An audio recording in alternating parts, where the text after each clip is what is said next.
Hello, welcome to Terrace Talk. We are back. We've had a little bit of a winter break here at Archant Towers, but we are back, and we've got some brilliant guests joining us to dissect the latest stuff inside the Norwich City bubble. Of course, we're going to be talking Liverpool as well as looking ahead to Wolverhampton Wanderers this Saturday.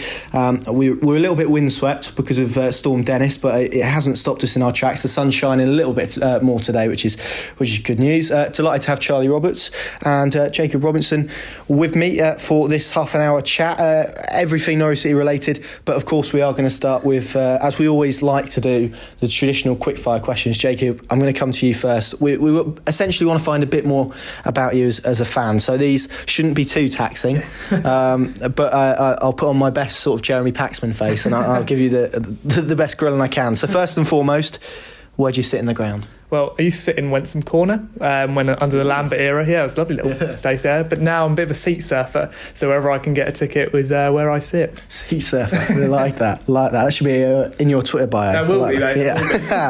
Who do you go to the football with? Normally on my own or just with a mate. So if I can pick up a spare ticket, then great. If I can pick up two, then I'll ask a mate to come along, and wherever I go, whoever I go with, really. Is that the life of a seat surfer? That is, mate. That is, yeah. I'll be in the bio as well. What was your first game, your first Norwich game, that either you can remember going to or that you actually went to? I'll give you two answers. The first one I can remember. So that was Preston at home. I think it was January 2006. Mm-hmm. Oh yeah, we lost 3-0. That was when David Nugent was quite good. Prime David Nugent. It was a sign of things are coming away. A bit disappointing, but yeah. Yeah, he loves a goal against Ipswich, David Nugent, so he's a friend to us all, I think. Favourite game then? What's your favourite game watching Norwich City? It's got to be Wembley, hasn't it? That atmosphere was incredible, 35,000 Norwich fans, and just such an easy victory in the end. Yeah, it was a wonderful day. Did you prefer the final or the semi-final? I did love the semi-final. I know so many people go to and from, but the final meant more in terms of just going up the whole day, and then the celebration at the end, that really capped it for me. Lovely. I'm going to ask you now for your favourite niche player. So not like your legends, your Grant Holtz, your Wesley Land, someone who perhaps just holds a special meaning to you. So just for the song alone, Anthony McNamee. I don't know if you remember him, the winger. I'm not going to say the song because it will not be publishable.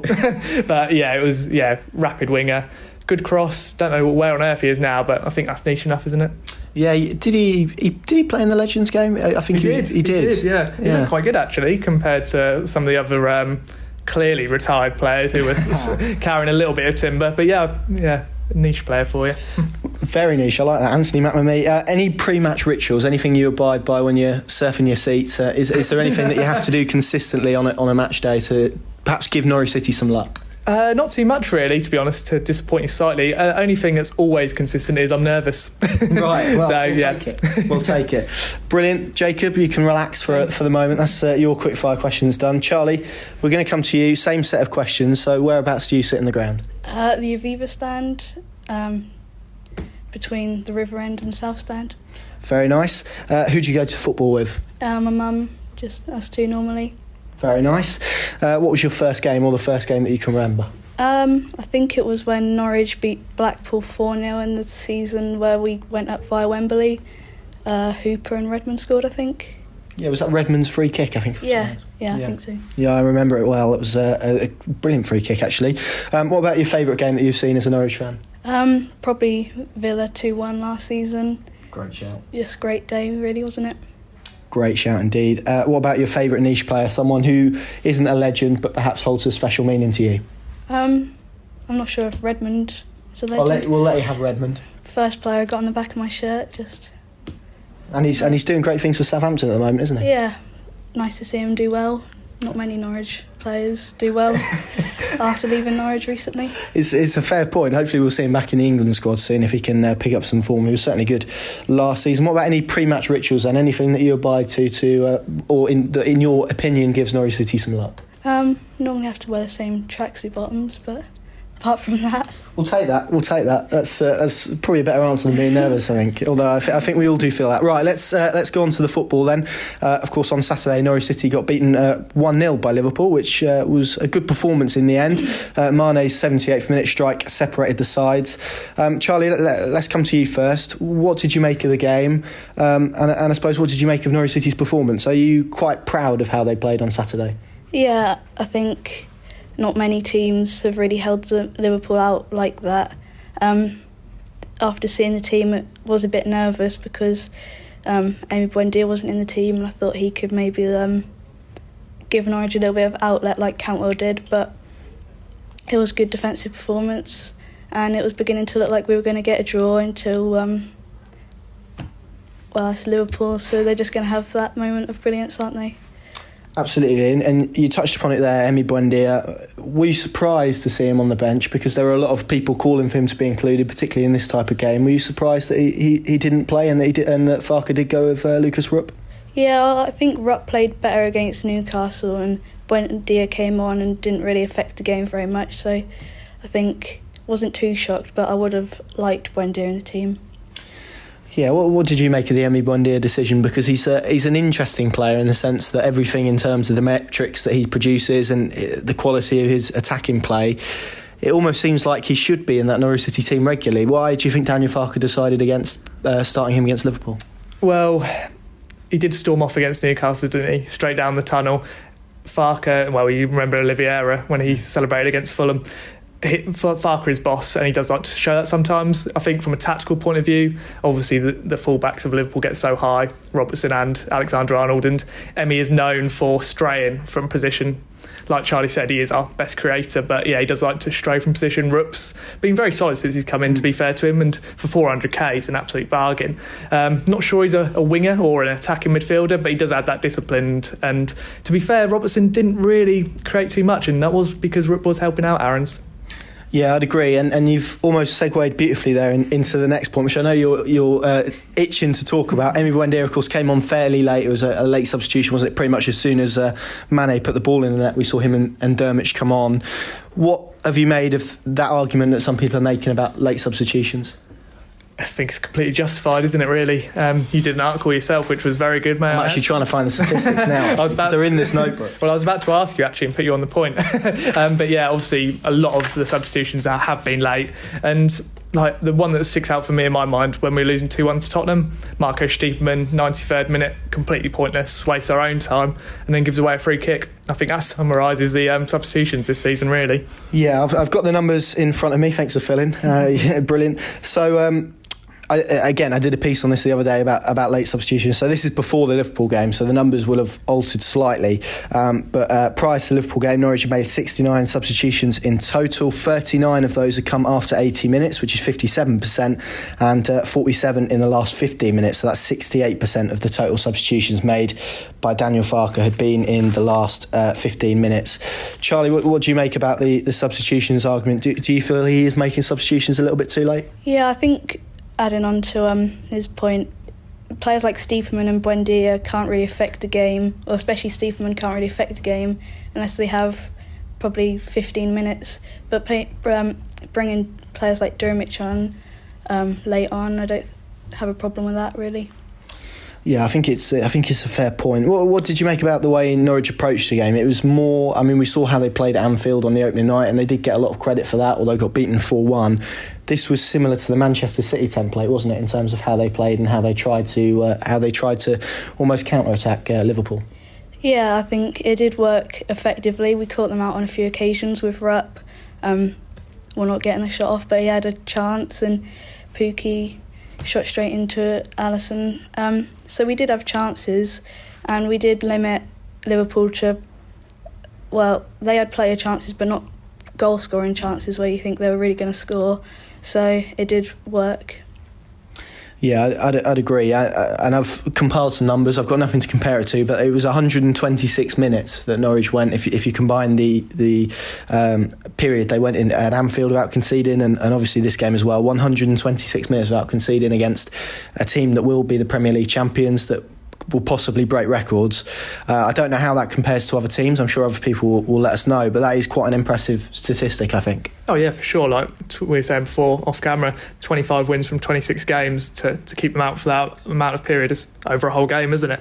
And yeah, it is impressive. It's just it was a copy and paste from the Manchester City kind of game plan, wasn't it? And it worked well. I thought Hanley was superb, to be honest with you. Firmino is a big player in terms of drifting in and out of position, and I thought him and Zimmerman, although I thought Zimmerman was quite sloppy in possession, marshalled him fairly well until obviously the goal, unfortunately. I thought all in all it was a defensively solid performance and something we could take on to Wolves. It was interesting because we know how Daniel Farke likes to play. His teams like to play with the ball. He wants his teams to play with the ball. He wants his teams to be the protagonists, as you say. They conceded 63% of possession to Liverpool, so they did have to adapt, but that was probably him showing a bit more of a pragmatic side that we have seen on a few occasions. Well, yeah, you've got to when the bigger teams, inverted commas, come to Carrow Road. They are just better in possession, aren't they? And like you were saying, the game plan just worked well enough. It was the only way we were ever going to beat them, to be honest, or get the best opportunity for a point. Do you feel Norwich deserved a draw from the game? Yeah, with the defending, with Grant Hanley and Zimmerman, it does feel a bit unfair on Norwich that we haven't got the draw, but becoming a bit of a regular occurrence in the Norwich season. Yeah, it certainly is, and that's the thing, isn't it? When you play a top side with the quality that Liverpool have, you know they're going to create that one opportunity, and it's about ensuring, as we saw with Tim Krul's save in the second half, which was excellent, wasn't it? But it's about limiting as many of those opportunities as possible. But in the end, when you've got a substitution like Sadio Mane to bring on, that's quite something, isn't it? Yeah, especially with Sadio Mane up against the tiring Aarons. Aarons is like, Mane is good at the best of the times, let alone against tiring defenders. Yeah, absolutely, I agree. Let's talk a little bit then about Grant Hanley, because he's obviously come back from injury. He's had a fair few knockbacks in his Norwich City career. I think that's fair to say, although he was voted second for player of the season, wasn't he, behind James Maddison a couple of seasons ago. He looks a completely different player, doesn't he, Jacob? Well, yeah, start of the season obviously was Bambi on ice, was a poor player, but later we found out he had a groin injury, didn't he? He's come back December, I believe it was, Wolves, and has been a rock solid. I think he was really unlucky against Bournemouth to be dropped out, and then obviously Godfrey decided that challenge was necessary against Wilson, came back in, and again it's been solid as a rock. For me, he's been the best centre-back of the season. Yeah, I think he's almost shifted Daniel Farke's argument, because I remember before that Bournemouth game he essentially came out in his press conference, sat in front of us and said, look, if Ben Godfrey's fit, then the likelihood is he plays as one of the two. Shifts in a couple of weeks later when Godfrey's back from his suspension. Hanley's been playing well, played very well at Newcastle again, and suddenly Godfrey finds himself on the bench. That's a testament to Hanley in his form, isn't it? Because since he's come back, he has been probably Norwich's best central defensive option. Oh yeah, definitely. Like you said, Godfrey is first choice more often than not, and I know he has really kind of been out for 5 weeks, hasn't he, and with the injury and the suspension, but he's really done well in possession as well for me.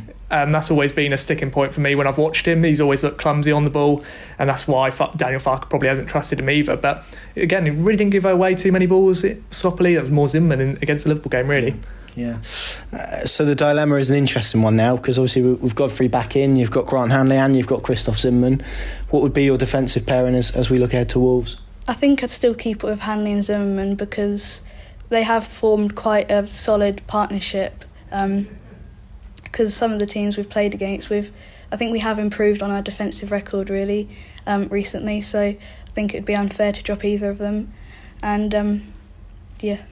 Yeah, I mean, you have to look at the last two games, don't you? 0-0 at St James's Park, which is perhaps not what Norwich need in the situation they're in, but to go to a place like that and get a point is very good. To only concede one goal against champions-elect Liverpool as well, that go to show that despite all of Norwich City's flaws, they have proved defensively, as you alluded to.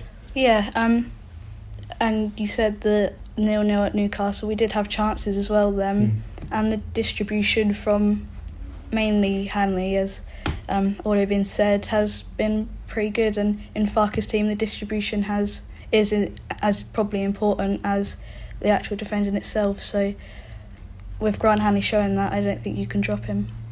If you were to, I'm putting a hypothetical question to you now, but if you were to drop, you say Godfrey has to come back in, and you had to choose between Zimmerman and Hanley at this moment in time, which one do you think you'd drop out? Probably Zimmerman, because of his performance against Liverpool. Grant Hanley was much better, and over Zimmerman has improved because he was a bit shaky to start with when he first came back, but he has improved. But I think Hanley's still better currently. Interesting. Do you agree with that, Zimmerman? Would if you had to choose one to drop out to replace Godfrey, would it be Zimmerman? Yeah, I completely agree with Charlie. I think every point there was spot on. I would love to see Norwich 3 centre halves, 2 wing backs. That's a different story, a whole different conversation, and it hasn't been possible really this season. But yeah, if I had to choose, it would be Godfrey for Zimmerman. Yeah, I get the feeling, and it is just my feeling, that perhaps if they would have had a few more defensive options, had Tim Closer not been ruled out for the season, then perhaps we would have seen a free at the back a bit sooner. How do you reflect on the Liverpool performance as a whole then? Because even though Norwich did get beaten and they did play well, it's that classic situation where they played well enough to get something out of a game and didn't. Do you reflect on it with pride, or perhaps a little bit of frustration that they couldn't get a point from it?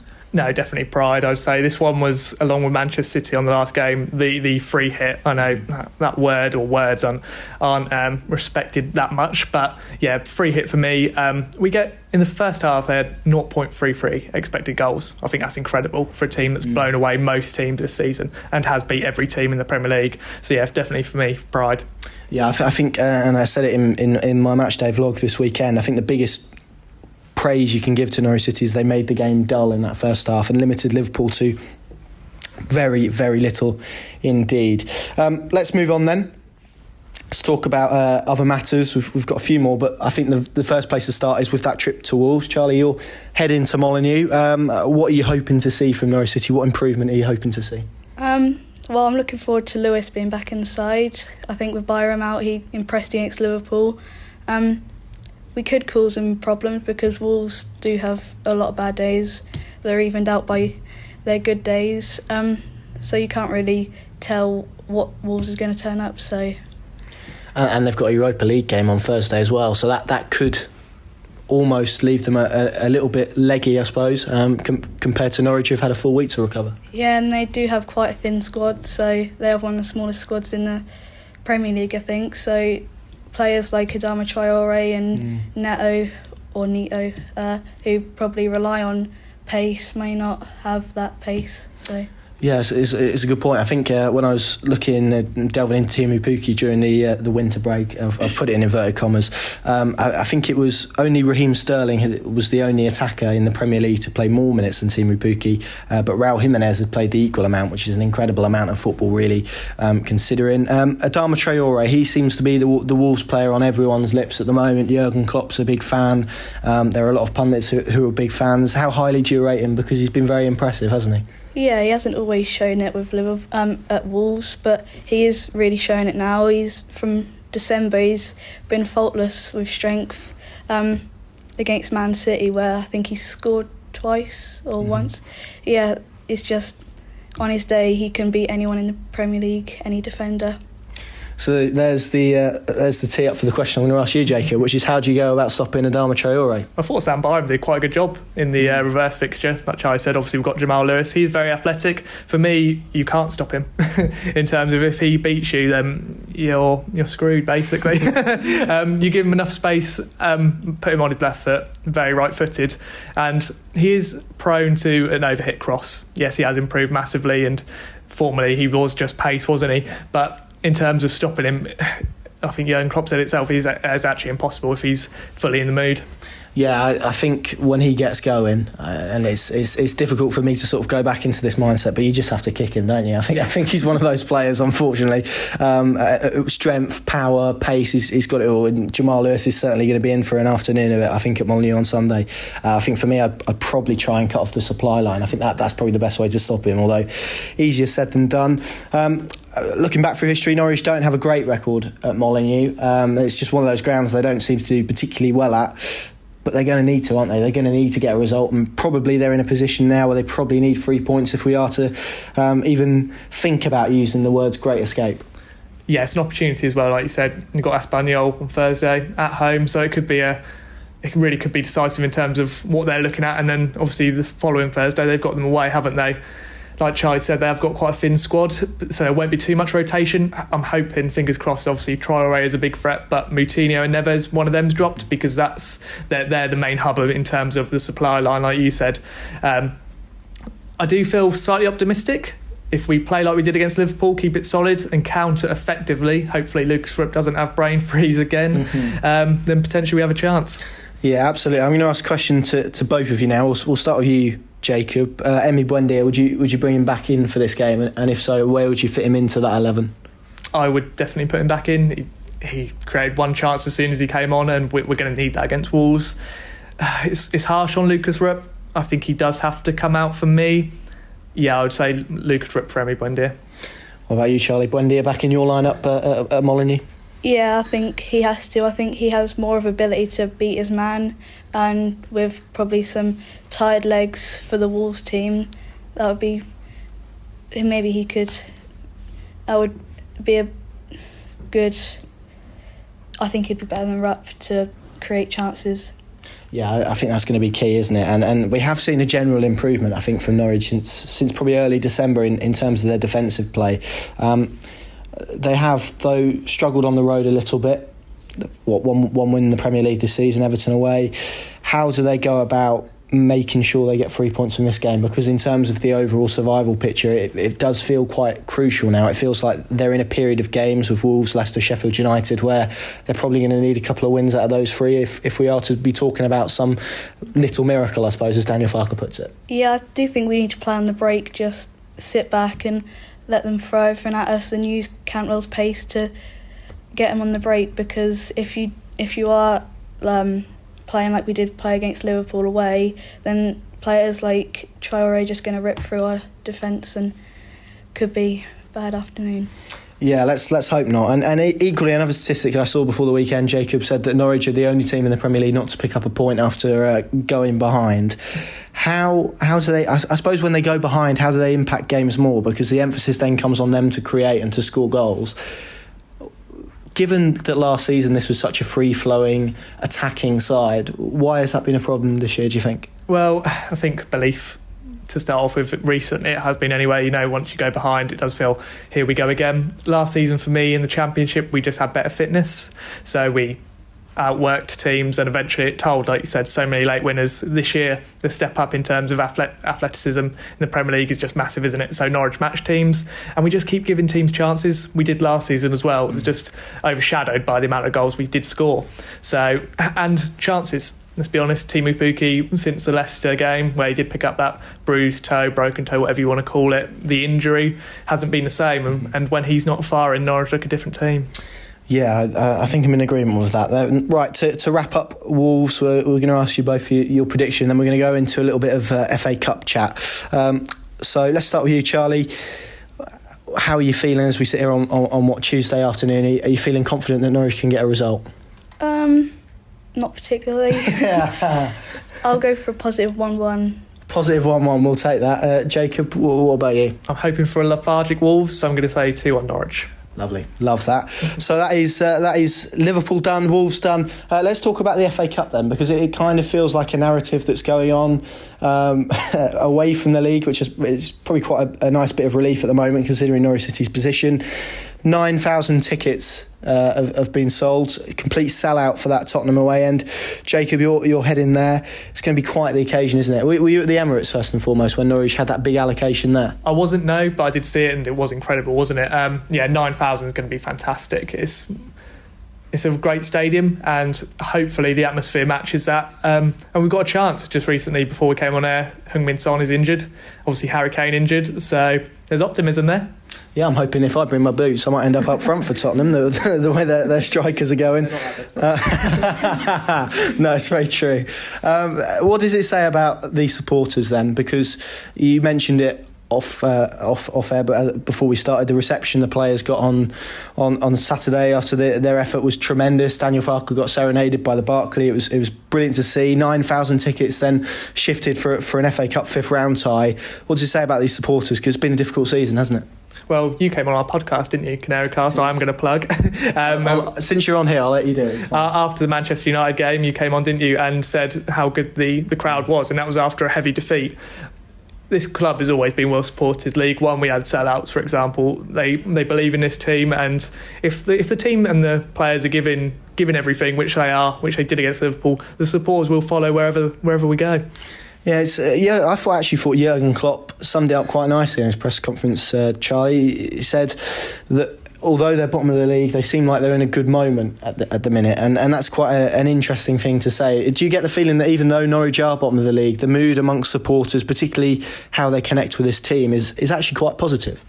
Yeah, because you have got pundits who are saying Norwich are the best bottom place sides I've ever seen, and by the way Webber's saying that this was just a free hit of a season and that they're building for a future where hopefully they will stay in the Premier League. I think the fans have got behind that, and of course they'll mind if we get relegated, but it won't be as bad as maybe if we'd have got relegated under Alex Neil with maybe not Stuart Webber there.